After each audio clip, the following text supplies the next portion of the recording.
2-3 రోజుల క్రితమే మేము ఈ కార్యక్రమం గురించి అనుకున్నాం.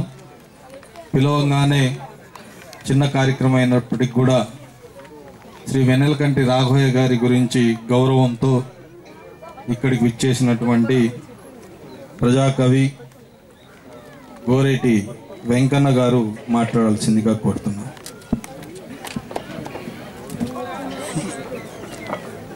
ఈ కార్యక్రమ రూపకర్త బసీర్ గారు, రాత్రంతా నిద్రలేదు, జడ్జీలో ఉన్నాను. రోజు ప్రోగ్రాం వల్ల అలసిపోయిన తర్వాత ఇక్కడ మాన్యులు నిజంగానే మనం ఉపన్యాసాలు చెప్పుకుంటాం.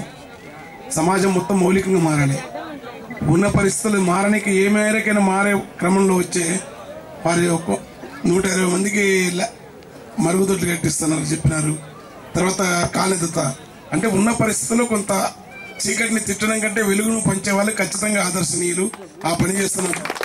మస్తాన్ రావు గారి మిత్రుల ద్వారా కూడా విన్నాను, బాలకృష్ణ లాంటి వాళ్ళ ద్వారా. వారికి ధన్యవాదాలు. కలెక్టర్ గారు అంటే చాలా ఇట్లా ఉండరు, అంటే సీనియర్ ప్రమోటర్లు కూడా అట్లా ఉంటారు. కలెక్టర్ అంటే వేరే రకంగా ఉంటారు. కానీ వారిలో జ్ఞానం వెన్నెలకంటి రాఘవయ్య గారు ఎక్కడెక్కడ ఉన్నారు, మీరు అట్లా అంత ప్రశాంతంగా ఉన్నది, ఇక్కడ హ్యాపీగా ఉన్నది. ఐటీడీ ఆఫీసర్ గారు, వారి ఐఆర్ఎస్ నాకు తెలియదు ఎవరు అనుకున్నాను, ఏడుకొండలు గారు, మాస్టర్ గారు, అమ్మ చాలా మంది ఉన్నారు, పేరు తెలియదు క్షమించాలా. అందరికీ వేదిక పైన పెద్దలందరూ నమస్కారం. నేను ఉపన్యాసాలు వేయను. ఈ సందర్భంగా చిన్న సమస్య అనిపిస్తుంది నాకు.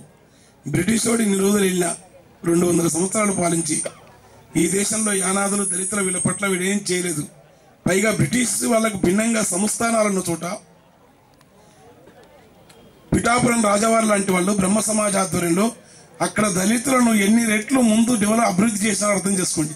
అంటే ఇక్కడ బ్రిటిష్ వాళ్ళు కానీ పరాయి పాలకులు కానీ ఇక్కడ ప్రజలను ఇక్కడ భూస్వామ్య వర్గాలతో కానీ దోపిడీ వర్గాలతో రాజపడి వాని అధికారం కాపాడుకోనికి ప్రయత్నం చేసింది తప్ప మన కోసం ఇస్మంతా కూడా ఏం చేయలేదని ఇప్పటికి యానాదులు చూస్తే నాకు అర్థమవుతుంది. కనుక సామ్రాజ్యవాద వ్యతిరేక ఆలోచన వాళ్ళు దుర్మార్గులని ప్రపంచవ్యాప్తంగా వాళ్ళ పద్ధతి అదే. వాళ్ళ ఉగండాలదే, కెనియాలదే. ఉగండాలో విపరీతం డైమండ్లు ఉన్నాయి, చమురు ఉంది. అక్కడ ట్రైబల్ అదే పని చేస్తా ఉన్నాడు. ఆఫ్రికా ఖండం సంపద అంతా ఎక్కడ లేని చమురు ఉంది, కానీ అక్కడ అదే పని చేస్తున్నాడు.